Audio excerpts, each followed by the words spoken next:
हाम्रो देशको सिस्टम बनाउने हो। भारतले यहाँ मिच्यो भन्ने हो कि हामीले मिच्न किन दिउँ भनेर सोच्ने हो।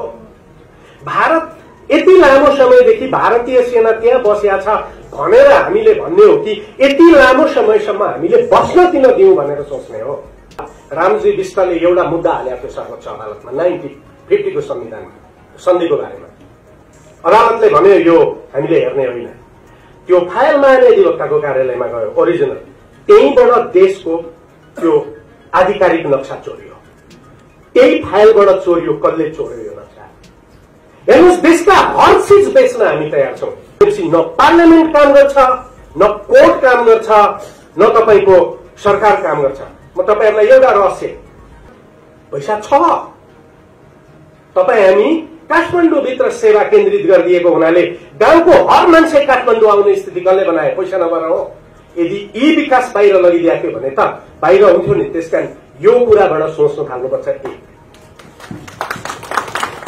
अब सायद जति बेला काँकर भिट्टामा मेचीको नाप नक्सा भइरहेको थियो, भारतीयहरू सर्वे गर्दै थिए। हाम्रा नापीका मान्छे दार्जिलिङ डुल्न गए, बेलुका आउँदा सर्वे सिद्धिएको थियो। मेचीको नेपालको सीमामा खोलाको पारिपट्टि थियो, अहिले ओल्ला छेउमा आयो। अब कसलाई गाली गर्ने? यो पनि भारतलाई गाली गर्ने। उसका मान्छेले त पाए उसको देश बढाउँछ नि, पाए हामी बढाउँदैनौ र। अनि जब समस्या आउँछ हामीलाई भयंकर राष्ट्रियता हुन्छ। समस्या भारत होइन, समस्या नेपाल आफै हो। यदि तपाईँ हामी चाहन्छौँ उसले हामीमाथि खेल नगरेर हामी डराउ हुन सकौं, हामी कहिले पनि डराउँदैनौं। हामी उसले खेल्न नसक्ने बन्यौं भने मात्रै हामी डराउ बन्न सक्छौं। नेपालका महाराज महाकाली नदी भन्दा पश्चिमपट्टि अतिक्रमण गर्न आउने छैनन् भनेपछि त्यता कर म उठाउँछु, उता कर तिमी उठाउ भनेपछि भोग त हामीलाई छोड्यो नि त। त्यसकारण उसले लुटेको जमिन।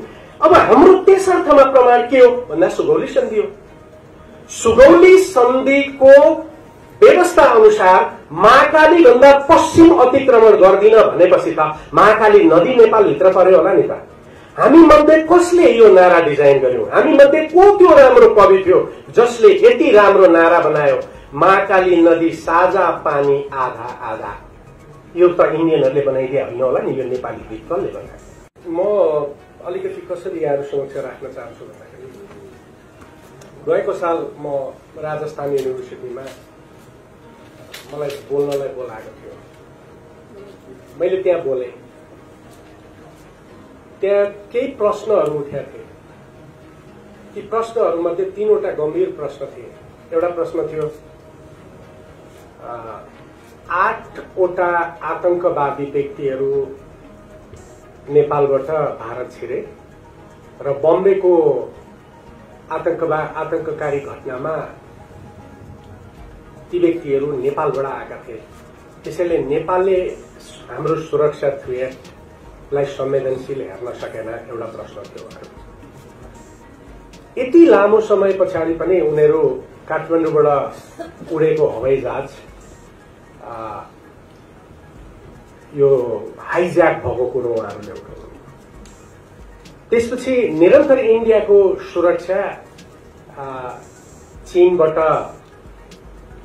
भइराखेको र नेपाल र चीनको सम्बन्धको बारेमा उहाँहरूले क्वेसन उठाउनु।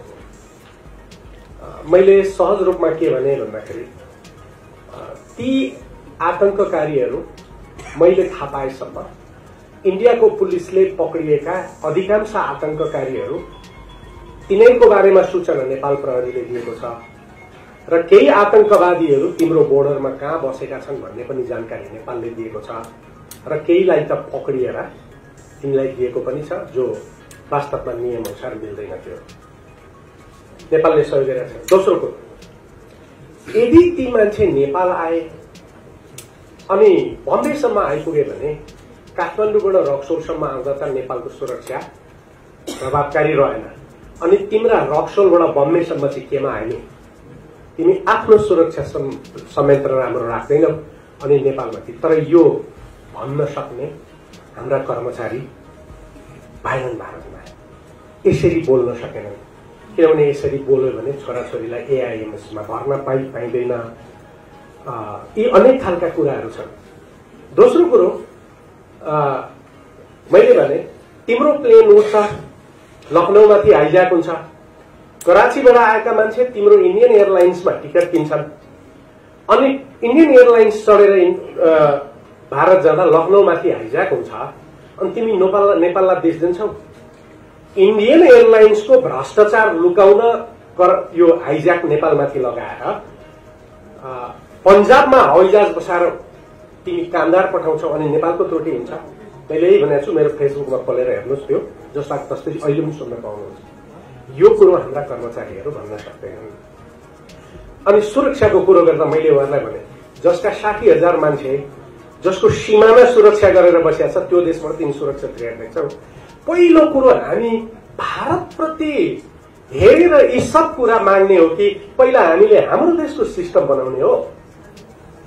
भारतले यहाँ मिचो भन्ने हो कि हामीले मिच्न किन दिउँ भनेर सोच्ने हो?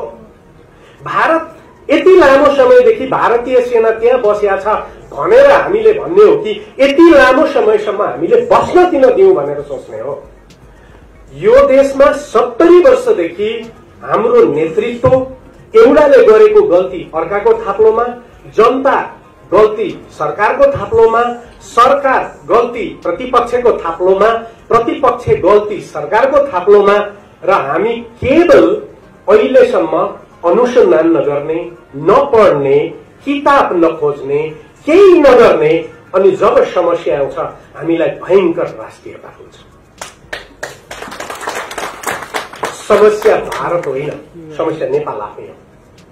यदि तपाईँ हामी चाहन्छौँ उसले हामीमाथि खेल नगरेर हामी डरो हुन सकौं, हामी कहिले पनि डराउँदैनौं।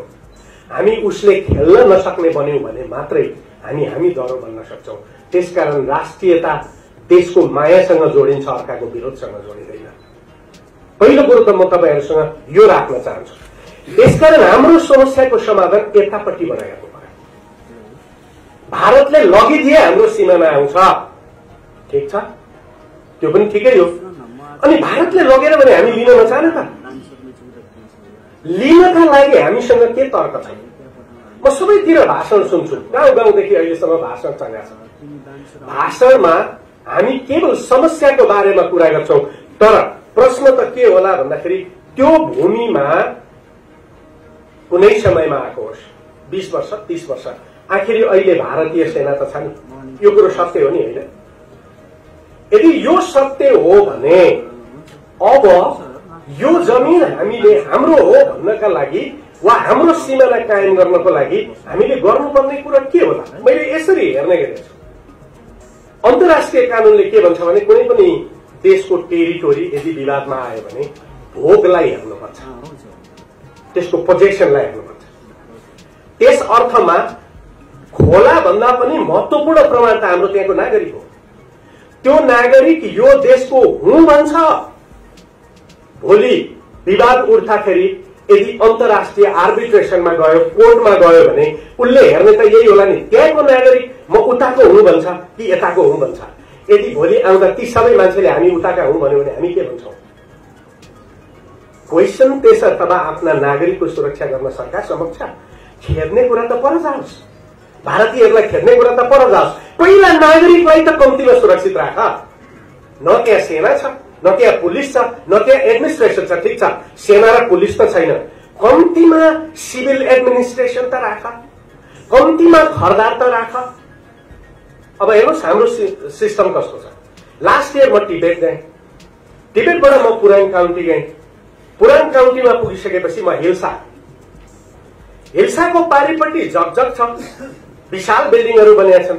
हिल्सामा जस्ताले छोपेका ढुङ्गाले थिचेका केही घरहरू छन्। अनि मैले चाइनिजहरूलाई पनि भने उतापट्टि जाउँ, पुलबाट पारिवारिपट्टि आएँ। अनि पुलिस चौकीमा हामी आयौँ। पुलिस चौकीमा आउँदा 2 जना रहेछन्। अनि कतिजना तपाईहरु भन्दाखेरि सर हामी यहाँ 18 जना। खोइ त अरु भन्दाखेरि अहिले जाडो भएर सबै तल सिमीकोट जानु भएको छ। अनि तिमीहरु 2 जनाले यहाँ छेक्न सक्छौ त भन्दा अब हाकिमहरु बस्दैनन्, हामी यहीँको स्थानीय 2टा सिपाही छौं। भान्सार कहाँ छ त यहाँको? खोइ त भान्सार भन्दा रसिद हामीलाई दिएर उहाँहरु पनि सिमीकोट जानु भएको छ। अब हेर्नुहोस्, यो स्थिति पुरानको मात्रै होइन, सबै ठाउँको हो। अनि चाइनिजलाई पनि देखेपछि, मलाई पनि देखेपछि त्यहाँका 10-20 जना जनता आए। सर, उताबाट उनीहरूले त यहाँ बिजुली जोडिदिन्छु भनेको छ, तर हाम्रो सिडिओ साहबले जोड्नै दिएन। अनि मैले चाइनिजहरूलाई भने तपाईँहरूसँग विद्युत छ भने जोडिदिनुहोस् न, बिचरा यतापट्टि बत्ती रहेनछ। होइन, हामीले त सबै थोक ल्याएको छौँ, उहाँहरूले क्लियरेन्स ल्याएन। मैले सिडिओलाई फोन गरेँ, सिडिओ के भन्छ भने गृह मन्त्रालयबाट स्वीकृति आएको छैन। भकुण्डो हो देशको नागरिक, यो देशका राजनैतिक पार्टी र यो देशका सरकारको। कति सदस्य हुनुहुन्छ हामीसँग? 1200 भन्दा बढी त सदस्य हुनुहुन्छ नि त। उहाँहरू नागरिकहरूसँग आएर कराउनुहुन्छ, नागरिकसँग कम्प्लेन गर्नुहुन्छ, यो भएन, त्यो भएन, यो भएन, त्यो भएन। कसलाई विश्वास गर्नु? अब मैले समस्याको समाधान गर्नु, तपाईँ हामी नागरिकले। त्यसकारण पीडा यहाँनिर छ। देशले शासन गर्न नसक्दाखेरि समस्याहरू उठेका छन् आज। त्यसकारण पहिलो कुरो जमिन फिर्ता त दोस्रो स्टेप होला। पहिलो कुरो त एडमिनिस्ट्रेसन गरौँ न, जमिनमा हामी उपस्थित हौँ न। जमिनमा सेना लान सकिँदैन, नागरिक प्रशासन त लैजाउँ। कम्तीमा त्यो पारिपट्टि बसेको सेनासँग दिनै पछि वार्ता त होस् न, यो मेरो जमिन हो, तिमीले जानुपर्छ त भन्न थाल्नु पर्यो नि त। हामीसँग न सरकार छ त्यहाँ, न केही छ। प्रश्न यहाँ।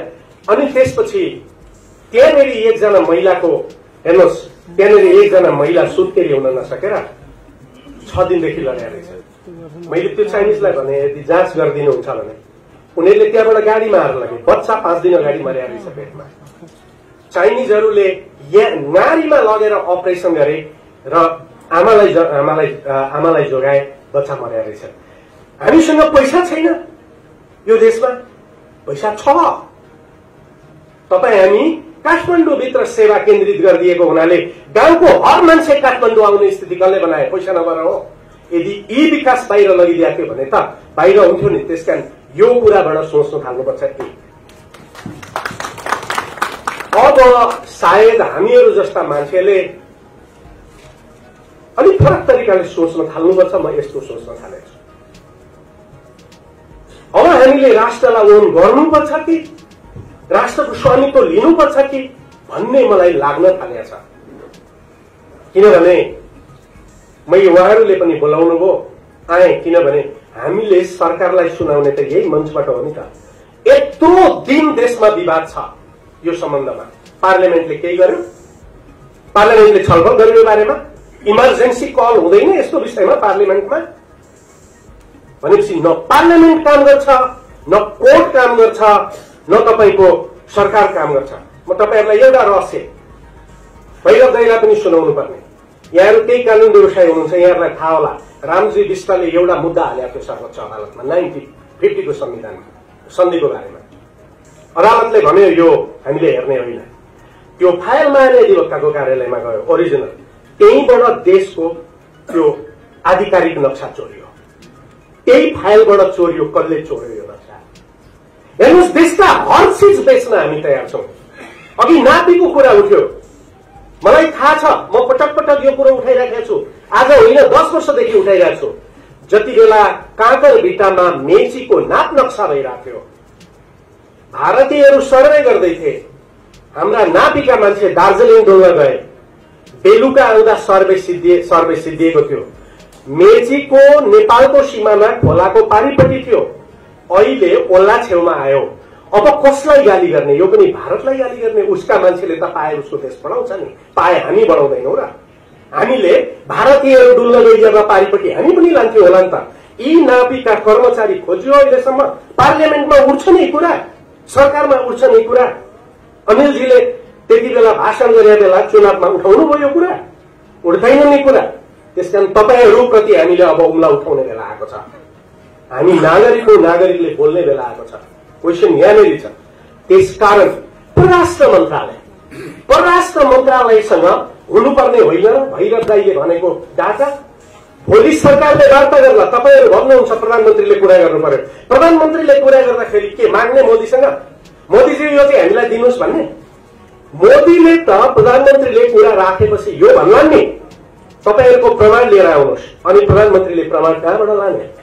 जनसङ्ख्याको विवरण पनि छैन, चुनावको विवरण पनि छैन, नक्सा पनि छैन। अनि भोलि प्रधानमन्त्रीले वार्ता गर्दा प्रमाण देऊ भनेर प्रधानमन्त्रीले भन्दा दिने प्रमाण के होला? ती प्रमाण कहाँ छन्? ती प्रमाण हुनुपर्ने परराष्ट्र मन्त्रालय होइन? म तपाईहरुलाई एउटा अर्को अनुभव सुनाउँछु। आजभन्दा धेरै अगाडि 1947 को ट्रिटीको बारेमा, ब्रिटिश गोर्खाको बारेमा कुरा उठ्यो। अत्यन्तै धेरै शोषण छ भनेपछि माधव नेपाल परराष्ट्र मन्त्री हुनुहुन्थ्यो। उहाँलाई हामी भेट्न गयौं। उहाँले तत्काल कर्मचारीहरूलाई त्यो 1947 को ट्रिटी दिनुस् उहाँहरूलाई भन्नु। 2 घण्टा पछाडि उहाँहरूले ट्रिटी खोज्दा भेट्नु भएन। अनि एकजना सहसचिवले के भन्नुभयो भने यो अप्रमाणित एउटा ऋषिकेश शाहले दिएको कपी मात्रै हामीसँग छ, 1947 को ट्रिटी छैन, 1947 को ट्रिटी पनि छैन, 1950 को ट्रिटी पनि छैन, सुगौली सन्धि पनि छैन, कुनै सन्धि छैनन्, कुनै सम्झौता छैनन्। अनि परराष्ट्र मन्त्रालय के गरेर बसेको छ? यी तथ्याङ्क अब हामीले खोज्नुपर्ने स्थिति छ नि। अब जिन्दगीमा परराष्ट्र मन्त्रालय भन्ने अफिसभित्र हाम्रो छिर्न सम्भव छ यति भाषण गरेपछि? छैन, छैन, सम्भव छैन। हेर्नुहोस्, त्यसैले पहिला हामी हाम्रा समस्याहरू समाधान गरौं। पार्लियामेन्टेरियनले पहिला नाफी विभागलाई लगेर रक्षा मन्त्रालयमा हाल्ने इमर्जेन्सी बिल तपाईहरु व्यक्तिगत बिल चलाउनुस् न। प्राइभेट बिलबाट पनि त लान सकिएला नि त्यो। तपाईहरुले सबैले भन्ने कि यो टोपोग्राफी भूमि सुधार मन्त्रालयमा किता काट गर्ने अफिस होइन, यो सिमानाको निर्णय गर्ने अफिस हो। सिमानाको नाफी गर्दा बदमाशी हुन सक्छ, त्यसकारण त्यो रक्षा मन्त्रालयमा हुनुपर्छ। किन यो टोपोग्राफिक सर्वे बान्च अहिलेसम्म भूमि सुधार मन्त्रालयमा राखेको? किन अहिलेसम्म तपाईको अन्य कतिपय यस्ता निकायहरू छन् ती त्यहाँनेरि राखेका? प्रश्न त यहाँनेरि छन् नि। भोलि मोदीलाई भनेर लिम्पिया धुराबाट हटाउला, फेरि अर्को यसै गर्ने। त्यसैले पहिला हामीले हाम्रो सिस्टमलाई डरो बनाऊ। म यहाँनेरि भन्छु, यहाँनेरिका त्रुटिहरू। अब यसो भनेपछि मैले त तपाईहरुलाई भने पनि छ नि, मैले अस्ति पनि भने, मैले एउटा कथन पनि सँगसँगै भन्दैछु। छोरी हुर्किहाले, पढिहाले, बुढी आफै कमाएर खान सक्छ, हामीलाई गोली हान्दिए मलाई चाहिँ आपत छैन, त्यसकारण म बोल्छु। तर हानिन सक्छ गोली हामीहरुमाथि, यी चीजहरू पनि छन्। तर कोही न कोही त बोल्नुपर्छ होला नि। अब त्यसकारण म तपाईहरुसँग केही कुरा भन्छु। हामीले सन्धि पोषण गर्यौं इस्ट इन्डिया कम्पनीसँग। इस्ट इन्डिया कम्पनी राज्य हो, राज्य होइन, यो कम्पनी हो। इस्ट इन्डिया कम्पनी एउटा कम्पनी हो भने अर्को देशको जमिन लुटेर उसले सार्वभौम सत्ता क्लियर गर्न सक्छ? सक्दैन। सक्दैन भने कुमाउँ र गढवालको हैसियत के हो त भन्दा युद्ध प्राइभेट सेना, उसको निजी सेनासँग हाम्रो सरकार लड्यो, हाम्रो सेना हार्यो, उसले हाम्रो सार्वभौम सत्ता लगेन, उसले हाम्रो जमिन लुट्यो। त्यसकारण 1950 सम्म राणाहरूले 1950 को सन्धि गरुन्जेलसम्म इस्ट इन्डिया कम्पनीले मोयानी हक जस्तो लुटेर जमिन प्रयोग गरे पनि कुमाउँ र गढवालमाथि हाम्रो सार्वभौम सत्ता थियो। किनभने एउटा कम्पनीले राष्ट्रसँग सम्झौता गर्न सक्दैन। त्यही कारण लेखियो के, यो सुगौली सन्धिको धारा 5 मा के लेखियो भन्दाखेरि नेपालको सिमाना उता हुने, भारतको सिमाना यता हुने भनेन। त्यो भारतको सिमानै थिएन, त्यो त इस्ट इन्डिया कम्पनीले हामीसँग लुटेको थियो। त्यसकारण के लेख्यो भने धारा 5 मा नेपालका महाराज महाकाली नदी भन्दा पश्चिमपट्टि अतिक्रमण गर्न आउने छैनन् भनेपछि त्यता कर म उठाउँछु, उता कर तिमी उठाउ भनेपछि भोग त हामीलाई छोड्यो नि त। त्यसकारण उसले लुटेको जमिन। अब हाम्रो त्यस अर्थमा प्रमाण के हो भन्दा सुगौली सन्धि हो।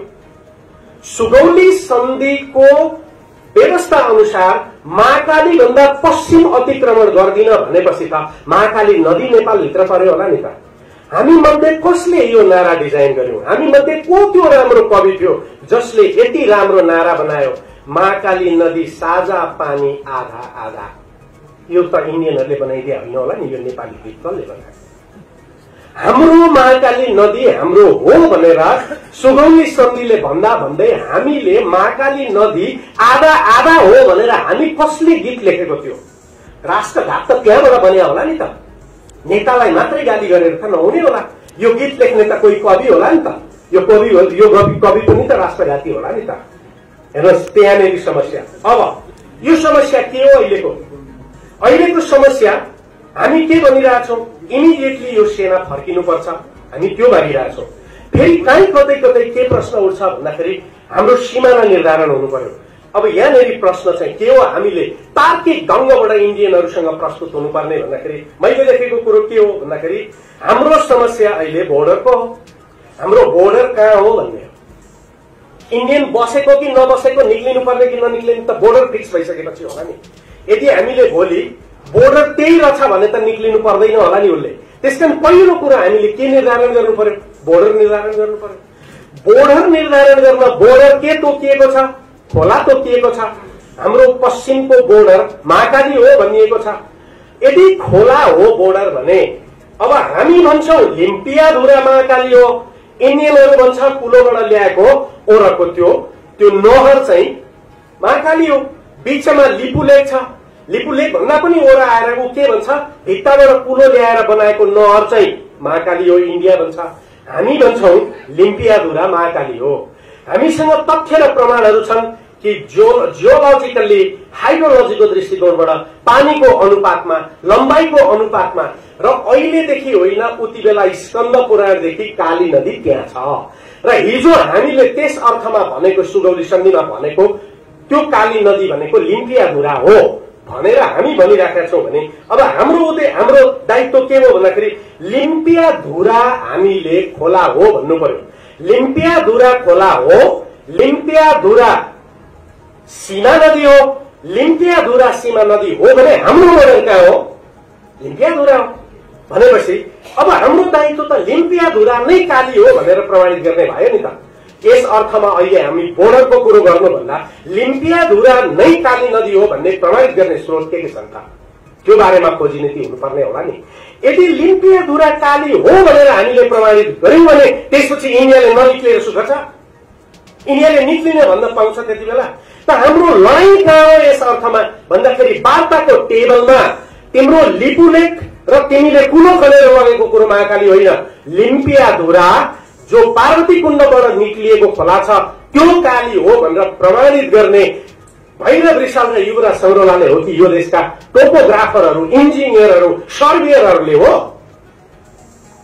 उहाँहरूलाई नक्सा लिएर बोलाए 97 को यहाँ छ, 1903 को यहाँ छ, उहाँहरू 50 वटा नक्सा देखाउनुहुन्छ। युवराज सौरौलाले भोलि आर्गुमेन्ट गर्ने यो केसहरूले मैले कुन चाहिँ नक्सा प्रयोग गर्ने त उहाँहरूले देखाउनु पर्यो नि त। कि वकिलले हो यो खोला यो हो भनेर, कि कविले हो खोला यो हो भनेर देखाउने भनेपछि अहिलेसम्म सरकार देशका यत्रा इन्जिनियरहरूलाई किन भन्न सक्दैन तिमी महाकाली नदी महाकाली हो भनेर प्रमाणित गरा। तपाईहरुलाई एउटा कुरा भनौं, हिजो बेलुका म रातभरि बसेँ, रातभरि गुगलमा खोजेँ। जुन साथीहरूले यो नक्सा यहाँ छ भनेर भन्नुभएको थियो, अस्तिका दिनबाट इन्डियाले ती सबै वेबसाइटहरू ब्लक गरे। कुनै पनि त्यो नक्सा अब खोल्दैन। भाग्यवश उनले झुकिएर ब्लक गर्न नसकेको एउटा डकुमेन्ट कि 1814 देखि 1947 सम्म ब्रिटिशहरू नेपाल यो भारत छोडेर जाँदाखेरि नेपालमा भएका जुन माइनुटहरू थिए ती माइनुट चाहिँ मैले प्रिन्ट गर्न पाएँ। करिब करिब 500 पेज मैले प्रिन्ट गरेँ।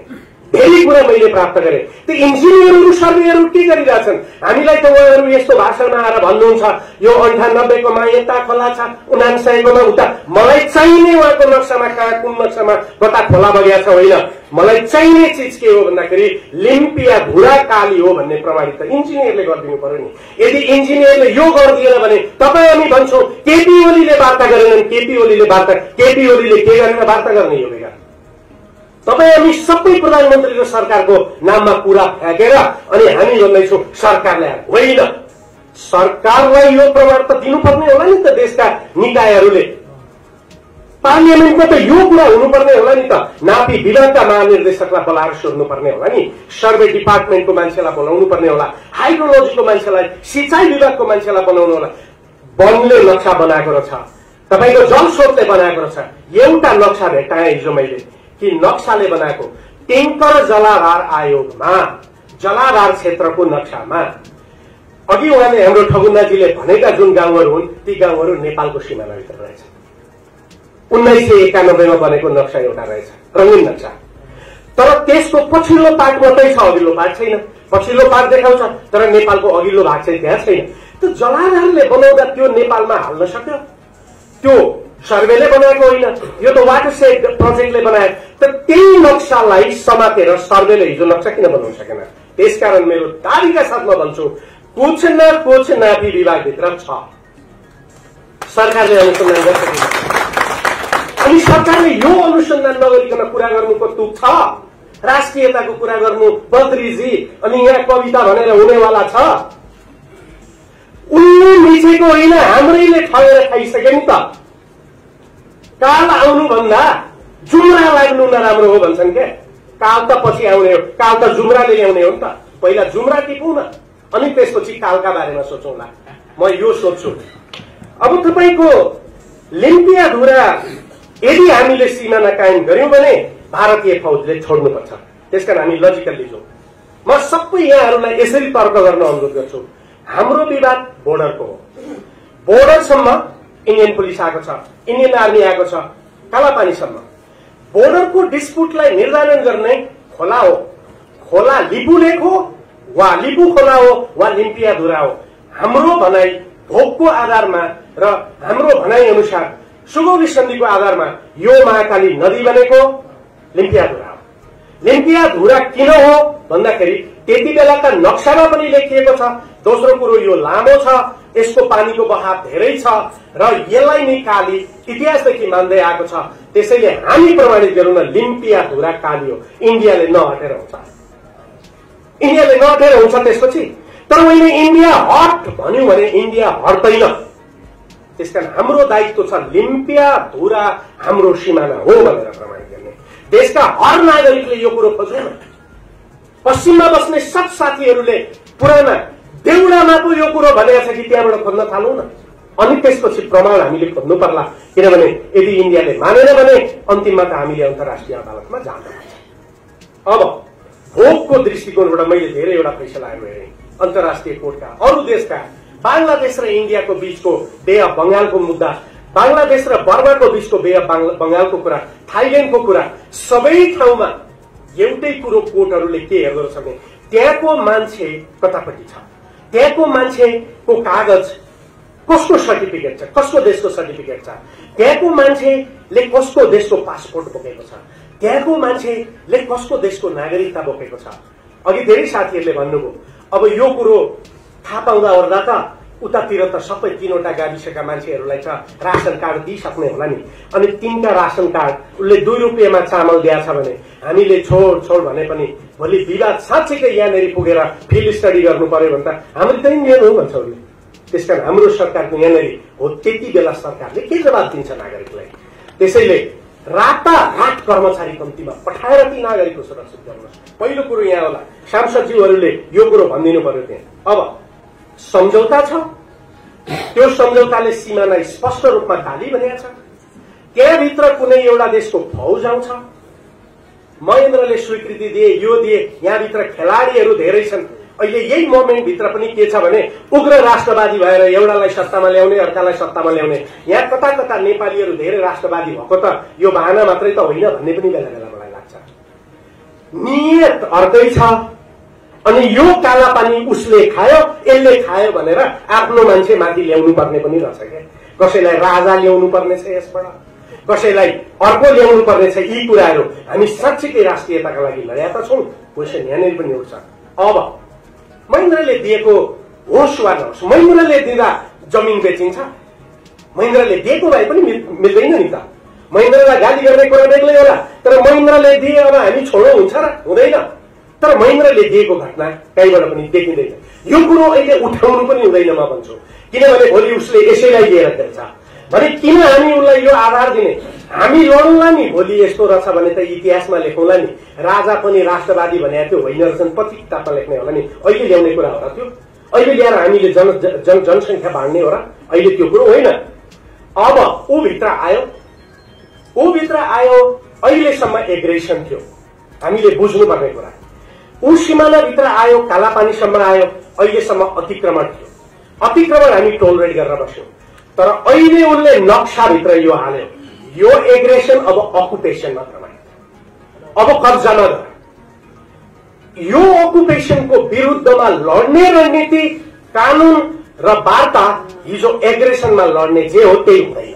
आज उसँग नक्सा छ, नक्साभित्रको जमिन छ। हिजो उसँग नक्सा थिएन, जमिन उसँग थियो, जमिन छोड भन्दा हुन्थ्यो। आज त उसले नक्सा बनाएर यो त मेरो हो भनेर दाबी गर्यो, उसले त मेरो हो भनेर जनायो। अनि यति बेला गर्ने वार्ता र हिजोको वार्ता त्यही हुन्छ। सरकारले यसमा के अनुसन्धान गराएको छ मलाई थाहा छैन। त्यसकारण यो प्रक्सी, यसलाई प्रक्सी एग्रेसन भन्छ इन्टरनेसनल लमा। प्रक्सी एग्रेसन पनि एग्रेसन नै हो। त्यसकारण यसको आधारबाट हामीले लड्नुपर्छ। अब यस अर्थमा बिना प्रमाण हामी लड्न सक्दैनौं। प्रमाण सृजना गर्नुपर्ने आवश्यकता छ। प्रमाण 1, 2, 3, 4 क्याटेगोरिकल्ली हामीले निर्माण गर्नुपर्छ। महाकाली नदीको प्रमाण निर्माण गर्नु पर्यो। इन्डियनहरू कहिलेबाट आएर बसे भन्ने कुराको प्रमाण निर्धारण गर्नु पर्यो। 2 फेजमा उनीहरू कालापानी आइपुगेका छन्। पहिला लिपुलेकसम्म आए, लिपुलेकबाट कालापानी आए, त्यसपछि मन्दिर बनाए, त्यसपछि टनल खने, त्यसपछि परबाट पुलो ल्याए। यी चीजहरू हामीले 1 बाई 1 प्रमाणित गर्नुपर्छ। अनि नक्सा पनि राखेपछि यो स्ट्याटस पेपर प्रेजेन्ट नगरिकन, यो स्ट्याटस पेपर तयार नगरिकन जनसंख्याको आधारमा, इलेक्सनको आधारमा त्यहाँका सबै नागरिकहरूको नागरिकताको प्रतिलिपि ल्याएर अहिले प्रमाणित सरकारले गरेर फाइल बनाएर हामीले यत्रो ढड्डु बनाएर भोलि लड्न पर्ने होला नि त इन्डियासँग। त हामीले वार्तामा जाने भने के चेक खाएर दुईतिर कुरा गर्ने हो?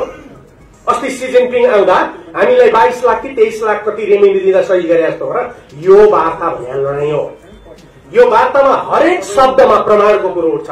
हाम्रो टिम र उनीहरूको टिमको बीचमा बस्दा यो ढड्डु या हेर यो के हो, यो नागरिक कसको हो, तेरो रासन कार्ड छ भन्न सक्नुपर्छ होला नि।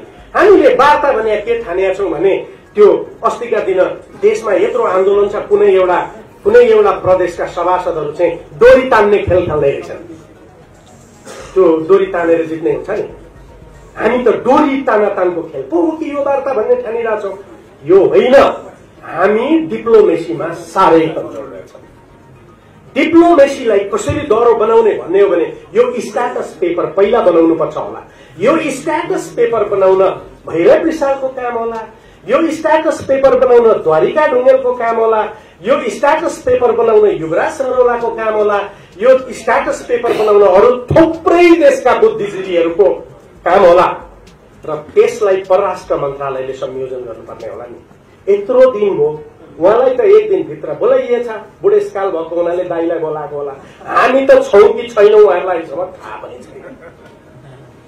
स्ट्याटस पेपर नबनिकन वार्ता हुन्छ? तपाईँ हामीले माग गर्ने त स्ट्याटस पेपर देखाऊ भन्नुपर्ने होला नि, बनाऊ भन्नुपर्ने होला नि। तपाईँ हामीले यो भनिदिनु पर्ने होला नि, सभासदहरूले पनि यो भनिदिनु पर्ने होला नि। त्यसकारण अहिलेको स्थिति के हो भने भारतले हाम्रो टेरिटोरी छेडखान गरेका छ, शब्द ठेड भाषामा भन्दा यसलाई एग्रेसन भनौं। र यसलाई अब हामीले 2 तरिकाले समाधान गर्न सक्छौं। 1, वार्ता र कूटनीतिलाई एडजस्ट नगरिकन हामी अन्तर्राष्ट्रिय अदालतमा जान सक्दैनौं। ठाडै वार्ता नगरी हामी सिधै जान मिल्दैन। पहिला हामीले वार्ता एडजस्ट गर्नुपर्छ। वार्ताबाट नमिलेको स्थिति स्थापित हुनुपर्छ। अनि मात्रै हामी संयुक्त राष्ट्र संघको महासभामा, अनि मात्रै हामी अन्तर्राष्ट्रिय अदालतमा जान सक्छौं। त्यसकारण वार्ता अनिवार्य छ। सबै देशको चाहना हुन्छ कि वार्ताबाट समस्याको समाधान गरौं। हामीले पनि यही नै चाहने हो। तर वार्ता नेताहरूले गर्ने होइन, वार्ता एक्सपर्ट्सहरूले गर्ने हो। नेताहरूले त सिग्नेचर गर्ने हो। त्यसैले नेताहरू वार्तामा बस्नुहुन्छ भने पनि सुनेर बस्ने हो। वार्ता त एक्सपर्टले गर्ने हो नि। हामी के मागिरहेछौं? प्रधानमन्त्रीले चाँडो कुरा गर्नु पर्यो, प्रधानमन्त्रीले चाँडो कुरा गर्नु पर्यो, ताकि यो छोरी मागेर छोरो मागेर बिहे गर्न लागेको यो होइन। त्यसैले प्रश्न प्रधानमन्त्रीले चाँडो कुरा गर होइन, प्रश्न पहिला स्ट्याटस पेपर तयार गर्न तपाईँ हाम्रो भूमिका के हुन्छ, हामी प्रमाण कसरी खोज्छौं, अनि यो तयार गरेपछि प्रधानमन्त्रीले कुरा नगरेर सुख छ र गर्न पर्छ, गर्नुहुन्न भने त भोलि हामी प्रधानमन्त्री मान्दैनौं भन्न पाइन्छ नि त कुरो यो। त्यसकारण हामीले पहिला कूटनीतिमा जानुपर्छ। कूटनीतिमा जानको लागि सरकारले 3 तहको कमिटीहरू गठन गर्नुपर्छ। मैले देखेको एउटा सरकारको माथिल्लो लेभलको परराष्ट्र मन्त्रीले नेतृत्व गर्ने एउटा समिति बन्नु पर्यो। परराष्ट्र मन्त्रालयका त्यसलाई कार्यान्वयन गर्ने एक्सपर्ट कर्मचारीहरूको एउटा कमिटी बन्नु पर्यो र देशभित्र आइडेन्टिफाई नभइकन काम गर्ने एक्सपर्ट्सहरूको टिम बन्नु पर्यो। नत्र उनीहरूलाई पनि किन्न सक्ने सम्भावनाहरू हुन्छ। त्यो टिमको हो, यसरी टिम बन्नु पर्यो र त्यो टिमले यो पेपरहरू तयार गर्नु पर्यो। यस बारेमा सरकारले यसो गरोस्, मेरो अनुरोध हो। अब त्यसपछि यदि कूटनीतिबाट सफल भएन भने मैले अहिले यहाँहरूलाई बताउन सक्ने कुरो के मात्रै हो भने इन्डियाले सेक्युरिटी र बोर्डरको कुरामा म अन्तर्राष्ट्रिय अदालतको न्यायालयको क्षेत्राधिकार मान्दिन भनेर रिजर्भेसन गरेको छ। तर हामीसँग उपाय छन्। यो सीमाना र सेक्युरिटीको मात्रै कुरा होइन, यो हाम्रो सोभरेन्टी माथिको आक्रमण हो। सोभरेन्टीको माथिको आक्रमण इन्चमा हुँदैन। त्यसकारण 1 इंच छोड्दैनौ, हाम्रो 1 इंच छोड्दैनौ, जमिनको त कुरा हो। तर यदि 1 इंच सोभरेन्टी माथि इन्डिया आयो भने त्यो 1 इंच माथिको सोभरेन्टीको मात्रै हस्तक्षेप होइन, इन्टायर देशको सोभरेन्टी माथिको यो आँच हो। किनभने सोभरेन्टी चाहिँ इन्चमा हुँदैन के, सोभरेन्टी एउटै हुन्छ। पानीमा एक थोपो विष हालेपछि पानी हाल्या ठाउँको पानीमा मात्रै हाले होइन, खोलामा हाले हो। क्वेसन यो। त्यसकारण यो सोभरेन्टीको कुरामा हामी जान सक्छौं। अब यसो गर्दाखेरि तत्कालै सेक्युरिटी सुरक्षा फौज जानु आवश्यक। यदि वहाँ जाँदा लडाईँ हुन्छ भने कम्तीमा हेडक्वार्टरमा त गएर बस, हेडक्वार्टरमा त जानु पर्यो नि त। त्यसपछि परराष्ट्र मन्त्रालयलाई इमिडिएटली रिस्ट्रक्चर गर्नुहोस्। परराष्ट्र मन्त्रालयलाई रिस्ट्रक्चर गरेर यो समस्याहरू, आउने समस्याहरू पनि समाधान गर्नका लागि सक्षम बनाउनुहोस् र परराष्ट्र मन्त्रालयभित्र अहिलेका सबै विवादित ठाउँहरूको अध्ययन गरेर वार्ता गर्न सक्ने छुट्टै सीमाको वार्ता एउटा एक्सपर्टाइज परराष्ट्र मन्त्रालयभित्र निर्माण गर्नु पर्यो। र मेरो मागदारी त्यस अर्थमा छ कि इमिडिएटली टोपोग्राफी डिपार्टमेन्टलाई रक्षा मन्त्रालय अन्तर्गत लानुहोस्। यी नगरिकन के को वार्ता गर्नु? यदि यो गर्नुहुन्न भने तपाईले देश जोगाउन सक्नुहुन्न भन्ने मैले ठगुन्ना मान्यज्यूलाई पनि भन्नुपर्छ, अनिलजीलाई पनि भन्नुपर्छ। तपाईहरु दुवैजना नेता हो, तपाईहरुलाई कराउने हाम्रो अधिकार, तपाईहरुले हामीलाई कराउने अधिकार छैन। हामीलाई काम लगाउने तपाईहरुको जिम्मेवारी हो, हामीलाई काम लगाउनुहोस्। ओके, त्यसकारण यसलाई हामीले तत्काल यो अगाडि जानुपर्ने अवस्था छ। यसो गरिएन भने हामीले यो देश जोगाउन सक्दैन। अब लास्टमा म तपाईहरुलाई एउटा कुरा भन्छु। सुशील कोइराला प्रधानमन्त्री भएको बेला गृह मन्त्रालय मार्फत नेपाल र भारतको बोर्डरलाई सुरक्षित गर्नको लागि के गर्न सकिन्छ र यो बोर्डरलाई कसरी हामीले मोनिटरिङ गर्ने हो भन्ने बारेमा गृह मन्त्रालयमा बैठक भयो। सशस्त्रको प्रतिनिधि, नेपाल प्रहरीको प्रतिनिधि, गृह मन्त्रालयको प्रतिनिधि, त्यो नेपाल इन्टेलिजेन्स त्यो उसको सहित बसेर छलफल भइसकेपछि मैले उहाँहरूलाई भने यो आयोग जस्तो, कार्यदल जस्तो बनाएर यो नगरौं। यो सीमाको बारेमा काम गर्दा यस्तो खुला गरेर यो एकदम चाहिँ निम्ता दिएर बिहे भोज लगाएर बिहे गरे जस्तो गर्नु हुँदैन। यो सुटुक्क गर्नुपर्छ यस्ता कामहरू। मैले भने तपाईहरुले विश्वास गरेर काम लगाउनुस्, हामी काम गर्छौं। हामीलाई किन पद चाहिएको छ? त्यसकारण हामीले एउटा काम गर्यौं। त्यो काम गर्दाखेरि 7 दिनसम्म लगाएर हामीले धेरै अध्ययन गर्यौं र एउटा डकुमेन्ट 33 पेजको डकुमेन्ट बनायौं। हामीले पुरै अध्ययन गरेर सीमानाको नक्सा समेत हेर्दाखेरि एउटा के भिजिबल देखियो भने सीमा खुल्ला छ, अहिले काँडे तार लाउने अब सम्भव छैन र यहाँदेखि वहाँसम्म बाटो बनाएर पनि सीमाना सुरक्षा गर्न सक्ने स्थिति छैन। यसको अल्टरनेटिभ व्यवस्था के हुन सक्छ? हामीले देख्यौं यदि हरेक 2 किलोमिटरमा एउटा 1.5 लाखको त्यो पुलिसहरू नेताका घरमा बस्ने पोस्ट हुन्छ नि, हो त्यस्तो पोस्ट बनायौं र एक-एकवटा पावरफुल सीसीटीभी पल्लोमा राख्यौं भने त्यसले त्यो 2 किलोमिटर कभर गर्ने गरी यदि 10 जना सेक्युरिटी फोर्स त्यो 2 किलोमिटरमा हिँड्ने हो भने उसले दिनमा 4 चोटि 5 चोटि हिँड्न सक्ने रहेछ र उ त्यो पोस्टमा बस्छ। सीसीटीभी राखेर हामी पुरै देशको हाम्रो सीमानामा यो पोस्टहरू क्रिएट गरौं र सीसीटीभीबाट मोनिटरिङ गरौं र त्यो सीसीटीभीबाट आएको पिक्चरहरू स्क्यानिङ गर्ने र हेर्ने काठमाडौँमा गृह मन्त्रालयले एउटा डिपार्टमेन्ट बनाएर सीमानाको गरोस्। हामीले त्यो बनायौं, हिसाब गर्यौं, जम्मा 33 करोड रुपियाँ लाग्ने रहेछ त्यो गर्नको लागि र सशस्त्रको फौजलाई 55,000 गर्नुपर्ने रहेछ, अहिलेको 38,000 लाई बढाएर माथिल्लो सीमाना पनि गरौं, त्यही सीमाना पनि गरौं। तर मलाई त पहिला पनि सुरक्षा आयोगमा बसेर काम गर्दा थाहा भइसकेको थियो कि हाम्रो देशको राष्ट्रिय यो इन्टेलिजेन्सको काउन्टर इन्टेलिजेन्स पहिल्यै एउटा राजदूतले भनेर त्यो काउन्टर इन्टेलिजेन्स डिपार्टमेन्ट हटाएको प्रधानमन्त्रीलाई र कसैलाई पनि थाहा रहेन रहेछ। पछि म गएपछि यो कसले हटाएको भनेर खोज्दै जाँदा पो एकजना अन्तरिम शासनकालका एकजना मन्त्रीले हटाइदिए रहेछ। हामी त त्यस्ता राष्ट्रवादी मान्छे हौ नि त, जसले विदेशी इन्टेलिजेन्सको भनाइमा तिम्रो काउन्टर इन्टेलिजेन्स डिपार्टमेन्ट हटाइदेऊ भन्दा हटाइदिन्छ। हामी भन्दा राष्ट्रवादी त दुनियाँमा कोही छैन। तर्कको कुरा त होइन। अनि अहिले महाकालीमा हामीले हाम्रो सोभरेन्टी सुरक्षित गर्नु छ, गर्न पर्ने त हाम्रो सोभरेन्टी हो नि। फेसबुकमा आउँछन् म खुकुरी उद्याउँदैछु, भारत मिसाइल बोकेर बसेको छ, तिम्रा खुकुरी उद्याएर केही हुनेवाला छ? तर्क उद्याउन सक्छौ भने ओठ उद्याउ, तर्क उद्याउ, खुकुरी उद्याएर हुनेवाला छैन। तर्क आउनु पर्यो। त्यसपछि त्यो पेश भयो, त्यो डकुमेन्ट पेश भयो। यति बुरी तरह त्यो डकुमेन्ट फ्याँकियो गृह मन्त्रालयभित्र कि त्यसलाई त्यहाँभित्र छलफलमा पनि आउन दिएन। त्यसपछि त्यो सरकार गयो, फेरि अर्को सरकार आयो, फेरि शक्ति बस्नेतजी आउनुभयो गृहमन्त्री। उहाँले कहीँबाट थाहा पाउनु भएछ यस्तो बनाएको थियो, उहाँले मलाई बोलाउनु भयो। म आउँछु युवराज सर त्यहाँ भन्नुभयो। होइन तपाईँ मभन्दा अब भाइ नै जस्तो भए पनि अहिले गृहमन्त्री हो नि, गृहमन्त्री भएको बेला मै आउनुपर्छ, म दौडिएर गएँ। तर त्यो तपाईँका गेटलाई तपाईँ को हो भनेर सोध्ने चाहिँ नपाउनु, त्यहाँ बाहिर पुलिस पठाइदिनु है भनेर भने। बाहिरै बसेर छ पुलिस, मलाई भित्र लग्यो। मैले उहाँलाई 3 घण्टा ब्रिफिङ गरेर यो दिएँ, यसपछि पनि लागू भएन। के तपाईँ हामी भारतको कुरा गर्छौँ? तपाईँ हामी हाम्रा देशका संयन्त्र बेच्छौँ, नक्सा बेच्छौँ, सम्झौता बेच्छौँ। पहिला सरकारले देश करेक्ट गरोस् न, प्रशासन करेक्ट गरोस् न, त्यहाँ भारतले भोलि बाध्य भएर छोड्नुपर्छ हामीसँग प्रमाण सृजना गरियो भने। त्यसकारण जबसम्म देशको प्रशासन जनता लुटेर बस्छ, देशको कर्मचारी जनता लुटेर बस्छ, देशप्रति उसलाई छैन, उसका छोराछोरी पिआर र डाइभर्सिटी भिसा लिएर बाहिर बसेका छन्, ऊ यहाँ बुढेसकालमा बाहिर बस्दा हेर्छन् भनेर सत्तामा कर्मचारी भएर बसेका छ। अनि तपाईँ हामीलाई कहिले हो तेल भिसामा जाने समय पर्खेर बसेका छौँ, कसैलाई देशको माया छैन। अहिले एकैछिनमा छोराछोरीलाई कुनै राजदूतले पठाइदिए हुन्थ्यो भनेर भन्यो। सबैभन्दा आश लाग्दा पत्रकार 9 बजे भोज खान पुग्छन्।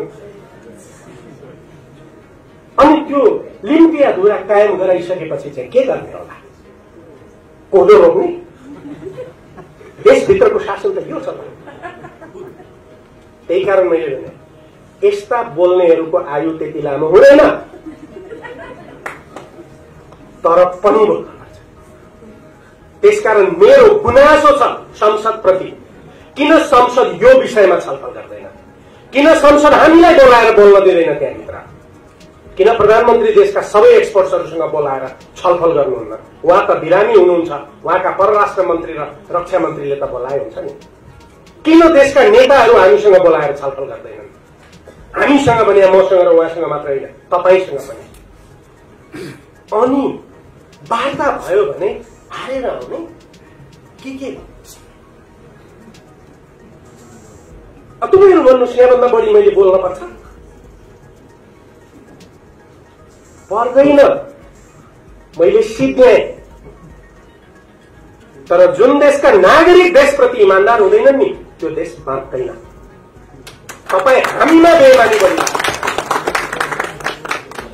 तपाईँ हामी लड्को लागेर डिभी भर्नेका बाबुआ नहुँ। तपाईँ हामी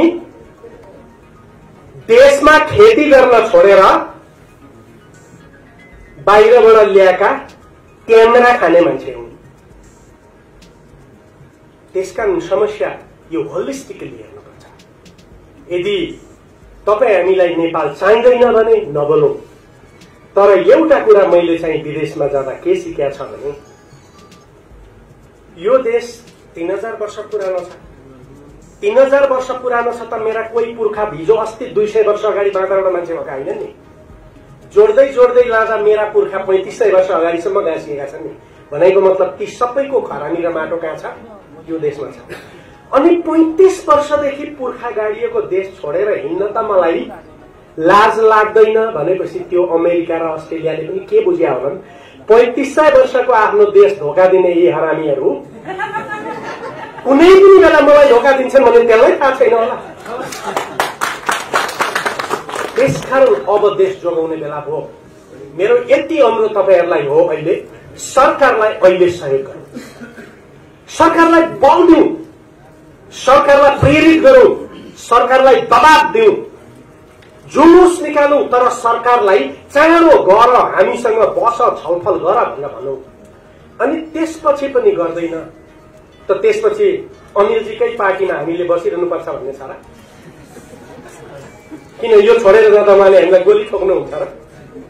ठगुन्ना माननीयज्यूकै पार्टीमा बसिरहनुपर्छ भन्ने छ र? त्यसपछि पनि यदि हामीहरू जस्ता मान्छेलाई राख्नुहुन्छ तपाईहरूका फोरममा, तपाईहरूका ठाउँमा, हाम्रो दिमाग प्रयोग गर्नुहोस्। पद दिनु आवश्यक छैन। के पद दिनुहुन्छ तपाईहरूले? हामी संसार पढाउने मान्छेलाई तपाईका पद चाहिएको छैन, तर हाम्रो दिमाग त राष्ट्र सेवाका लागि प्रयोग गरिदिनुहोस्। 90 वर्षको बुढो मान्छे यहाँ आएर बोलिरहनु भएको छ। अहिले त हरेक दिन उहाँको रेकर्ड गर्नुहोस् न तपाईहरू सरकारमा बसेर। भोलि उहाँ कथम कदाचित उहाँ 5 वर्ष रहनु भएन भने उहाँको भोलि प्रमाणमा पेश गर्नु पर्दैन। हामीले एक दिन बोलाइदियो सर्वोच्च बैठकमा, 5 मिनट बोलाएपछि सिद्धियो। त्यसकारण यो देश भारतले हामीलाई लडाएर जित्दैन, हामी आफ्नै मूर्खताले हार्न सक्छौं। भारतसँग डर छैन, यही देशभित्रको प्रशासनसँग डर छ। भारतले यो देश किन्न सक्दैन, 3500 वर्ष सकेका छैन। डर छ यही देशका कतिपय मान्छेले यो देश बेच्न सक्छन्। देश त्यसकारण भित्रबाट प्रताडित छ, भित्रबाट असुरक्षित छ, बाहिरबाट होइन। त्यसकारण एकजुट हौं र यो कुरामा हामी सचेत बनौं। मैले यति धेरै कुरा भने, अलिकति 2 जना हाम्रा नेताहरूलाई अलिकति छेडखानी पनि गरे। यो छेडखानी तपाईहरुलाई व्यक्तिगत रूपमा गरे होइन, तपाईहरु हाम्रा नायिके भएका हुनाले कुरा पुर्याउनुहोस् भनेर भने हो। व्यक्तिगत रूपमा तपाईहरुसँग एकदम भलो कुशल सम्बन्ध छ, सँगै बसेर चिया खाउला। तर एज ए सांसद र एज ए हिजो मेरो यहाँको उम्मेदवार भएको नाताले तपाईहरुलाई भन्न पर्छ, व्यक्तिगत रूपमा दाजुभाइ हौं, तर जिम्मेवारीको नाताले तपाईहरु जिम्मेवार हो, म होइन। मैले यो भन्नुपर्छ। यति भने अलि लामै बोले, लामै बोल्नुपर्छ भनेर बोलाएको थियो। कुरा राख्नै पर्छ। कम्तीमा यति बोलेपछि कम्तीमा 2-4 जना मात्रै झकझकिए भने पनि त आज बेलुका गएर थुप्रै दिदी बहिनी, आमा बहिनीहरू पनि आउनु भएको छ। आज बेलुका एकछिन छोराछोरीलाई राखेर घोडा च्यात्या पेन्ट नलाओ नानी हो। अब यो वाइ नखाओ, भात साग खाओ। भात साग खायो भने दिमागमा मिनरल हुन्छ, अनि मात्रै देश जोगाउन सकिन्छ भनिदिनु भयो भने पनि देश जोग्यो। यतातिर पनि जानुपर्ने अवस्था छ। र थुप्रै साथीहरू, रिटायर्ड साथीहरू, छोराछोरी अमेरिका अस्ट्रेलिया छन् भने यतै बोलाउन थाल्नु। अब यतै आओ, मिलेर काम गरौं भनौं। मेरा त उता गए छन्, अब आमा चाहिँ जान्छ, किनभने तेल लाउने बेला हुन्छ बुहारीलाई भन्ने बन्द गरौँ, तेल बिसालिन बन्द गरौँ, अनि देश जोडिन्छ, अन्यथा जोडिँदैन। यति भने थ्याङ्क यू भेरी मच। मलाई